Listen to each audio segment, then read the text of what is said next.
SSLC ವಿದ್ಯಾರ್ಥಿಗಳಿಗೆ ಸ್ವಾಗತ.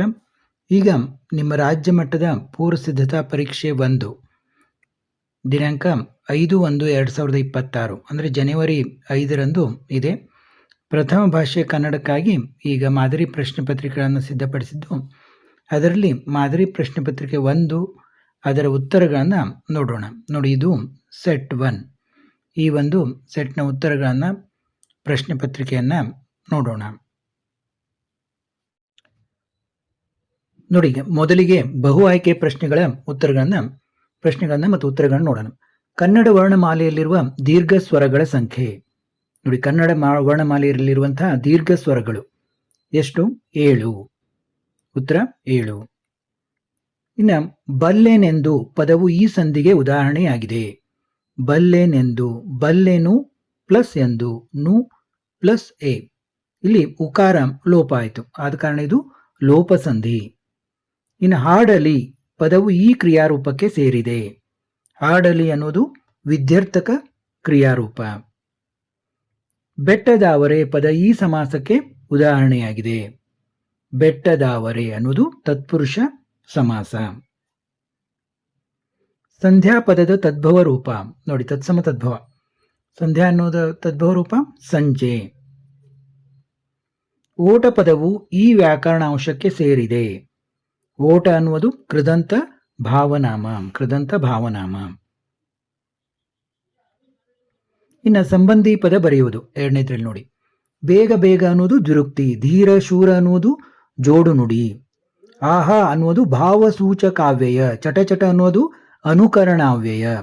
ವ್ಯಾಪಾರಿ ಅನ್ನೋದು ಕೆಲಸದಿಂದ ಬಂದದ್ದು ಅನ್ವರ್ಥನಾಮ. ದೇಶ ಅನ್ನೋದು ರೂಢಿಯಿಂದ ಬಂದದ್ದು ರೂಢನಾಮ. ನೋಡಿ, ಲೋಕದಲ್ಲಿ ಸಪ್ತಮಿ ವಿಭಕ್ತಿ ಅಲ್ಲಿ ಅನ್ನೋದು.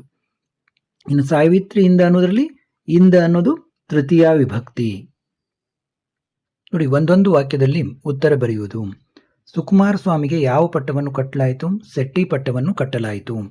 ಧರ್ಮಾಧಿಕರಣರು ಏಕೆ ವಿಸ್ಮಯ ಹೊಂದಿದರು? ಧರ್ಮಾಧಿಕರಣರು ವೃಕ್ಷವು ಸಾಕ್ಷಿ ನುಡಿಯುವುದೆಂದು ಕೇಳಿ ವಿಸ್ಮಯ ಹೊಂದಿದರು. ಶಬರಿ ರಾಮಲಕ್ಷ್ಮಣರಿಗಾಗಿ ಏನನ್ನು ಸಂಗ್ರಹಿಸಿದ್ದಳು? ಹೂ, ಹಣ್ಣು, ತಳಿರು, ಮಧುಪರ್ಕಗಳನ್ನು ಸಂಗ್ರಹಿಸಿದ್ದಳು. ಗಡಿ ಪ್ರದೇಶಗಳಲ್ಲಿ ಬ್ಲಾಕ್ಔಟ್ ನಿಯಮವನ್ನು ಏತಕ್ಕಾಗಿ ಪಾಲಿಸಲಾಗುತ್ತದೆ? ರಾತ್ರಿ ವೇಳೆ ಶತ್ರು ಸೈನಿಕರು ವೈಮಾನಿಕ ದಾಳಿ ಮಾಡಲು ಅವಕಾಶವಾಗದಂತೆ ಬ್ಲಾಕ್ಔಟ್ ನಿಯಮವನ್ನು ಪಾಲಿಸಲಾಗುತ್ತದೆ. ದುರ್ಯೋಧನನು ಯಾರಿಬ್ಬರನ್ನು ಕೊಂದ ಬಳಿಕ ಸಂಧಿ ಮಾಡಿಕೊಳ್ಳುವುದಾಗಿ ಹೇಳಿದನು? ಪಾರ್ಥ ಭೀಮರಿಬ್ಬರನ್ನು ಕೊಂದ ಬಳಿಕ ಸಂಧಿ ಮಾಡಿಕೊಳ್ಳುವುದಾಗಿ ಹೇಳುತ್ತಾನೆ. ಮುನಿಸುತರು ಲವನು ಕುದುರೆಯನ್ನು ಕಟ್ಟಿದ್ದನ್ನು ಕಂಡು ಹೆದರಲು ಕಾರಣವೇನು? ಅರಸರು ಬಡಿವರು ಅಂತ ಹೆದರಿದರು. ಮಲೆನಾಡಿನಲ್ಲಿ ಕಾರ್ತಿಕ ಮಾಸದಲ್ಲಿ ಯಾವ ಬೀಜಗಳನ್ನು ಕುಟ್ಟಿ ಉಂಡೆಗಳನ್ನು ಮಾಡಿ ಉರಿಸಲಾಗುತ್ತಿತ್ತು? ಮಲೆನಾಡಿನಲ್ಲಿ ಕಾರ್ತಿಕ ಮಾಸದಲ್ಲಿ ನಾಗಸಂಪಿಗೆ ಬೀಜಗಳನ್ನು ಕುಟ್ಟಿ ಉಂಡೆಗಳನ್ನು ಮಾಡಿ ಉರಿಸಲಾಗುತ್ತಿತ್ತು. ಇನ್ನು 3-4 ವಾಕ್ಯಗಳಲ್ಲಿ ಉತ್ತರ ಬರೆಯುವುದು. ನೋಡಿ, ಸಂಪತ್ತನ್ನು ಕಾಪಾಡಲು ಎದುರಾಗುವ ಕಷ್ಟಗಳಾವುವು? ಸಂಪತ್ತಿಗೆ ಎಷ್ಟು ಬಿಗಿಯಾಗಿ ಬೀದಿಟ್ಟರೂ ನುಸುಳಿಕೊಳ್ಳುವಂತಹ ಜಾಣ್ಮೆ ಇದೆ. ಮಹಾವೀರರಾದ ಸಾವಿರಾರು ಸೈನಿಕರ ಕತ್ತಿಗಳ ಪಂಜರದ ನಡುವೆ ಕಾಪಿಟ್ಟ ಸಂಪತ್ತು ಮರೆಯಾಗಿ ಬಿಡುತ್ತದೆ. ಮದಜಲವನ್ನು ಸುರಿದು ಸುತ್ತೆಲ್ಲ ಕತ್ತಲು ಭರಿಸುವ ಮದ್ಯಾಲಿಗಳ ಕಾಲಿನಲ್ಲಿ ಕೂಡ ಕಣ್ಣು ತಪ್ಪಿಸಿ ಓಡಿಬಿಡುತ್ತದೆ. ಈ ರೀತಿ ಸಂಪತ್ತನ್ನು ಕಾಪಾಡೋದು ತುಂಬಾ ಕಷ್ಟ ಅಂತ. ಸುಕುಮಾರ ಸ್ವಾಮಿ ಹೇಗೆ ಸುಖಭೋಗಗಳನ್ನು ಅನುಭವಿಸುತ್ತಿದ್ದನು? ನೋಡಿ, ಆತನಿಗೆ 32 ಬಳ್ಳಿ ಮಡಿಗಳ ಅರಮನೆಯ ರೂಪ, ಲಾವಣ್ಯ, ಸೌಭಾಗ್ಯ, ಕಾಂತಿ ಕೂಡಿದ ದೀವಗಣಿಕೆಯನ್ನು ಹೋಲು 32 ದಿವ್ಯ ಸ್ತ್ರೀಯರು, 32 ನಾಟಕ, 32 ಕೋಟಿ ಚಿನ್ನ, ಪಂಚರತ್ನಗಳಿಂದ ಕೂಡಿ ಸುಖಭೋಗಗಳನ್ನು ಅನುಭವಿಸುತ್ತಿದ್ದನು. ಧರ್ಮ ಬುದ್ಧಿಗೆ ದಷ್ಟು ಬುದ್ಧಿ ನೀಡಿದ ಸಲಹೆಗಳಾವು? ನಾವು ಈ ಹೊನ್ನನ್ನು ಹಂಚಿಕೊಂಡು ಮನೆಯಲ್ಲೇ ಇರುವವರಲ್ಲ ಮತ್ತು ವ್ಯಾಪಾರಕ್ಕೆಂದು ಹೊರಗೆ ಹೋಗಲೇಬೇಕು. ಆದ್ದರಿಂದ ನಮಗೆ ವಹಿಸಲು ಬೇಕಾದಷ್ಟು ಹೊನ್ನನ್ನು ತೆಗೆದುಕೊಂಡು ಉಳಿದ ಹೊನ್ನನ್ನು ವಟವೃಕ್ಷದ ಬಳಿ ಅವಿತಿಡೋಣ ಎಂದು ಸಲಹೆಯನ್ನು ನೀಡಿದನು. ಶಬರಿಯು ರಾಮಲಕ್ಷ್ಮಣರನ್ನು ಉಪಚರಿಸಿದ ರೀತಿಯನ್ನು ವಿವರಿಸಿ. ನೋಡಿ, ಬಿದ್ದು ನಮಸ್ಕಾರ ಮಾಡುತ್ತಾಳೆ. ಕಣ್ಣಿಗೆ ಒತ್ತಿಕೊಂಡು ಕಣ್ಣೀರು ಸೂಸುತ್ತಾಳೆ.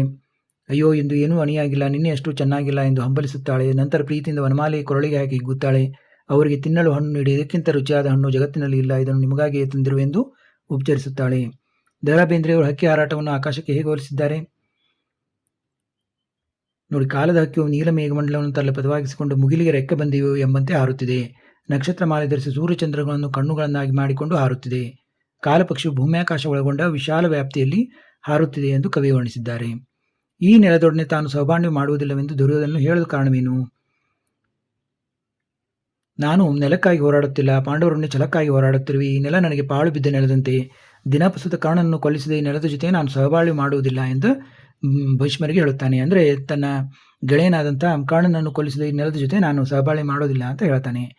ನೋಡಿ, ವಿಜಯಶ್ರೀ ಸಬರದವರು ಒಡೆಯನ ಮನೆ ಅಂಗಳದ ಪ್ರಕೃತಿ ಸಂಭ್ರಮವನ್ನು ಹೇಗೆ ವರ್ಣಿಸಿದ್ದಾರೆ ನೋಡಿ. ಅವರು ವಸಂತ ಮುಖ ತೋರಲಿಲ್ಲ ಎಂಬ ಕವನದಲ್ಲಿ ಒಡೆಯನ ಮುಖನೆಯ ಅಂಗಳದಲ್ಲಿ ಮೈತುಂಬಿ ನಿಂತ ಮಾವಿನ ಮರಗಳಿವೆ, ಹಕ್ಕಿಗಳು ರೆಕ್ಕೆ ಬಿಚ್ಚಿ ಹಾರುತ್ತಿವೆ, ಕೋಗಿಲೆಗಳು ಮನದುಂಬಿ ಹಾಡುತ್ತಿವೆ, ಹೀಗೆ ಇಳಿಯಲ್ಲಿ ಕಡಲುಕ್ಕಿ ಹರಿಯುವ ಸಂಭ್ರಮ ಕಾಣುತ್ತಿದೆ ಎಂದು ವರ್ಣಿಸಿದ್ದಾರೆ.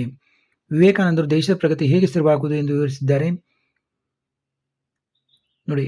ಜನರಿಗೆ ಸಂಸ್ಕೃತಿಯನ್ನು ನೀಡಬೇಕು, ಏಕೆಂದರೆ ಕೇವಲ ಸಂಸ್ಕೃತಿ ಮಾತ್ರ ಆಘಾತವನ್ನು ಸಹಿಸಬಲ್ಲದು. ಸಂಸ್ಕೃತಿ ರಕ್ತದಲ್ಲಿ ಅರಿಯುವಂತೆ ಮಾಡಬೇಕು, ಆಗ ಮಾತ್ರ ದೇಶದ ಪ್ರಗತಿ ಸ್ಥಿರವಾಗುತ್ತದೆ ಎಂದು ವಿವೇಕಾನಂದರು ಹೇಳಿದ್ದಾರೆ ನೋಡಿ. ಪೆರಿಯಾರ್ ಚಳವಳಿಯ ಮುಖ್ಯಾಂಶಗಳನ್ನು ಪಟ್ಟಿ ಮಾಡಿ ನೋಡಿ. ಪೆರಿಯಾರ್ ದ್ರಾವಿಡ ಚಳವಳಿ ಎಂಬ ಜನಾಂಗೀಯ ಪರಿಕಲ್ಪನೆ ಕೇಂದ್ರ ಚಳವಳಿಯನ್ನು ರೂಪಿಸಿದರು. ತಮಿಳು ಭಾಷೆಯನ್ನು ದ್ರಾವಿಡ ಭಾಷೆ ಎಂದರು. ಜಾತಿ ಮತ್ತು ಲಿಂಗ ತಾರತಮ್ಯಗಳನ್ನು ವಿರೋಧಿಸಿ ಸಮಾನತೆ ಆಶಯವನ್ನು ಎತ್ತಿ ಹಿಡಿದರು. ಪೈಗಳು ಪ್ರಾಸ ತೊರೆದು ಬರೆಯಲು ನಿಶ್ಚಯಿತ ಸಂದರ್ಭವನ್ನು ವಿವರಿಸಿ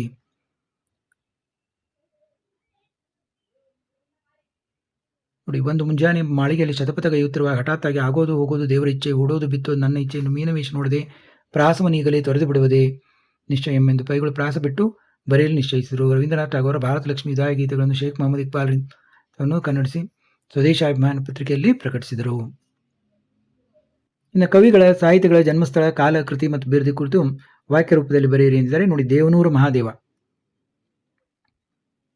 ನೋಡಿ, ಇವರ ಕಾಲ ನೋಡ್ಕೊಳ್ಳಿ, ಎಲ್ಲಿ ಹುಟ್ಟಿದ್ದಾರೆ ಅಂತ ಅನ್ನೋದು ಬರೀಬೇಕು, ಮತ್ತು ಅವರ ಕೃತಿಗಳು ಮತ್ತು ಅವರಿಗೆ ಏನೇನು ಪ್ರಶಸ್ತಿಗಳು ಲಭಿಸಿವೆ ಅನ್ನೋದು.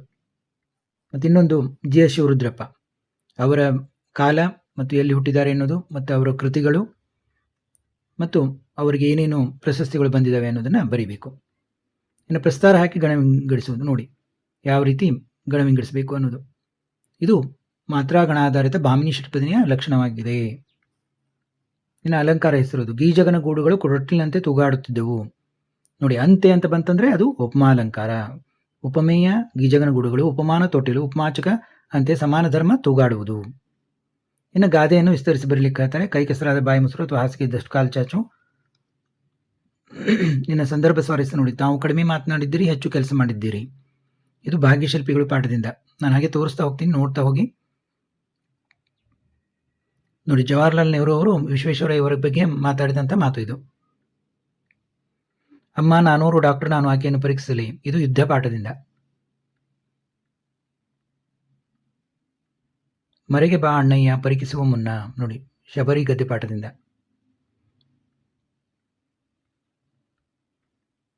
ನೋಡಿ, ಹಸುರು ಪಾಠದಿಂದ, ಹಸುರತ್ತಲ್ ಹಸುರಿತ್ತಲ್, ಹಸುರು ಪದ್ಯದಿಂದ. ಮೋಸ ಮಾಡಿ ನಮಗೆ ದೇಶ ಗೆದಿತಾರೋ, ಹಲಗಲಿ ಬೇಡರು ಪದ್ಯದಿಂದ.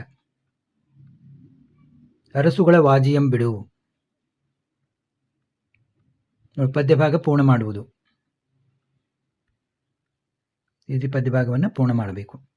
ಇನ್ನು ಒಂದು ಪದ್ಯಭಾಗವನ್ನು ಕೊಟ್ಟಿರ್ತಾರೆ, ಅದರ ಸಾರಾಂಶವನ್ನು ಬರೀಬೇಕು. ಕೆಲವೊಂದು ಫಿಕ್ಸ್ ಪದ್ಯ ಇದ್ದಾವೆ, ಅವನ್ನೇ ಕೇಳ್ತಾರೆ, ಅವನ್ನೇ ಬರೀಬೇಕು. ಕೆಲವೊಂದು ಈ ರೀತಿ ನೀವು ಪ್ರಶ್ನೆ ಪತ್ರಿಕೆಯನ್ನು ನೋಡಿದರೆ ನಿಮ್ಗೆ ಗೊತ್ತಾಗ್ತದೆ. ಇನ್ನು 8-10 ವಾಕ್ಯಗಳಲ್ಲಿ ಉತ್ತರಿಸುವುದು ನೋಡಿ. ಅಗ್ನಿಭೂತಿ ವಾಯುಭೂತಿಯರು ಪಂಡಿತರಾದ ಬಗೆಯನ್ನು ವಿವರಿಸಿರಿ. ಅಥವಾ ಸೂರ್ಯಮಿತ್ರನು ತಮ್ಮ ಮಾವನೆಂದು ತಿಳಿದಾಗ ಅಗ್ನಿಭೂತಿ ವಾಯುಭೂತಿಯರಲ್ಲಿ ಮೂಡಿದ ಭಾವನೆಗಳೇನು ನೋಡಿ. ಇದು ಮೊದಲನೇ ಪ್ರಶ್ನೆಯ ಉತ್ತರ, ಇದು ಅಥವಾ ಪ್ರಶ್ನೆಯ ಉತ್ತರ.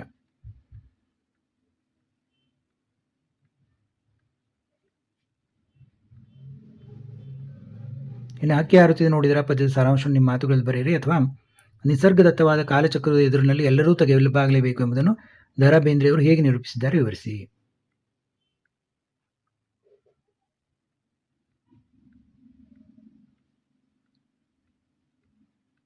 ನೋಡಿ. ಇದು ಅಥವಾ ಪ್ರಶ್ನೆಯ ಉತ್ತರ.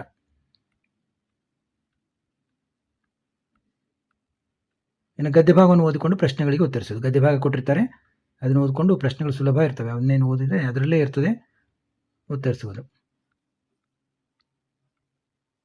ಇನ್ನು ಪತ್ರಲೇಖನ ಬರೆಯೋದು, ಒಂದು ಖಾಸಗಿ ಪತ್ರ ಇರ್ತದೆ, ಒಂದು ಮನವಿ ಪತ್ರ ಇರ್ತದೆ, ಅದನ್ನು ನೀವು ಬರೀಬೇಕು. ಮತ್ತು ರಾಷ್ಟ್ರೀಯ ಭಾವಕ್ಕೆ ಶಾಲೆಗಳಲ್ಲಿ ಮೌಲ್ಯ ಶಿಕ್ಷಣದ ಮಹತ್ವ. ಈಗಾಗಲೇ ನಾನು ಪ್ರಬಂಧದ ಬಗ್ಗೆ ವಿಡಿಯೋಗಳನ್ನು ಮಾಡಿದ್ದೀನಿ, ಯಾವ್ಯಾವ ಇಂಪಾರ್ಟೆಂಟ್ ಪ್ರಬಂಧ ಅಂತ ಅವನ್ನು ಬರೀಬೇಕು. ಮತ್ತೆ ಇನ್ನೊಂದು ಪತ್ರಿಕೆಯೊಂದಿಗೆ ಭೇಟಿಯಾಗೋಣ.